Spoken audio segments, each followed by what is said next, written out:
You are looking at Julian's pronunciation guide, where we look at how to pronounce better some of the most mispronounced words in the world, like this other curious word. But how do you say what you're looking for today?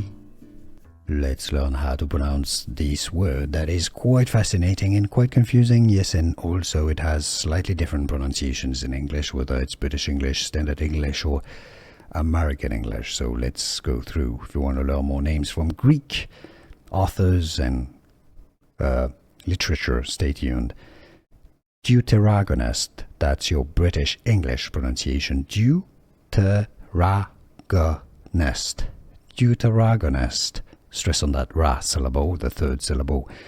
In American English, the US pronunciation, how to pronounce Deuteragonist. So it's a do sound rather than do. In American, do, duh. With a flap T that sounds like a D.